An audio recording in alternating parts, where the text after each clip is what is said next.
Морковь пен картопты араластырып тефтели дайындаймыз. Өте дәмді, сочный болып шығады. Видеоны қарамас бұрын маған тіркеліп, лайк басып, достарыңызға таратып кетіңіздер, сіздерге өте пайдалы болады. Сіздер бұл жерде дайын тефтели сатып алуларыңызға болады, ал мен өзім фарштан қолдан тефтели жасадым. Сиырдың етінен фарш алып келіп, тұзын салып, бұрышын салып, жақсылап араластырып алдым. Содан кейін ұнның көмегімен қолдан доңғалатып тефтели жасадым.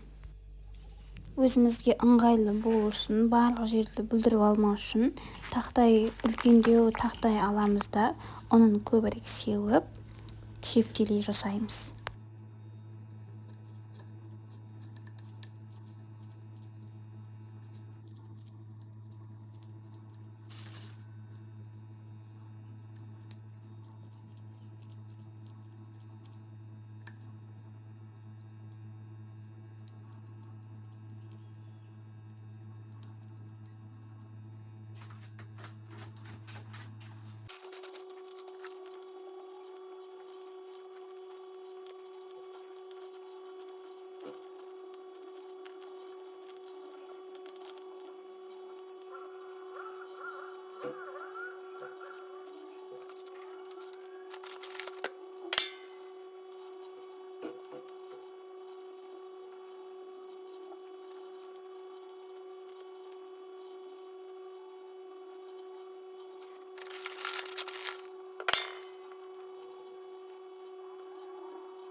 Енді шалғын майымызды табаға жақсылап қыздырып аламыз да, ары қарай тефтелилерімізді жақсылап қуырып аламыз.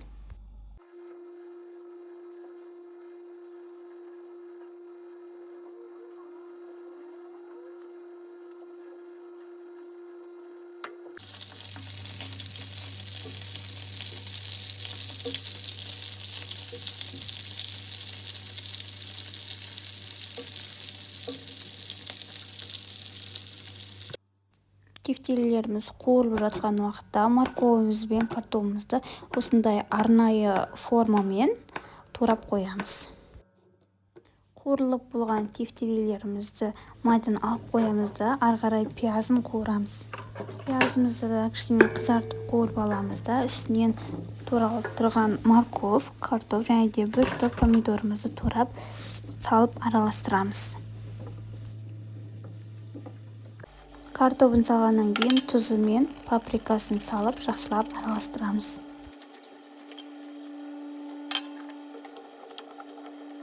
Приправаларымызды жақсылап салып болғаннан кейін үстінен кипяток құйып жібереміз.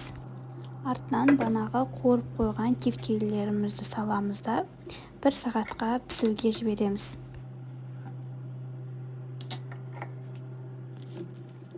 Сіздер де жасап көріңіздер, өте дәмді, өзгеше тағам болып шығады, және де менің каналыма тіркеліп лайк басуды ұмытпаңыздар.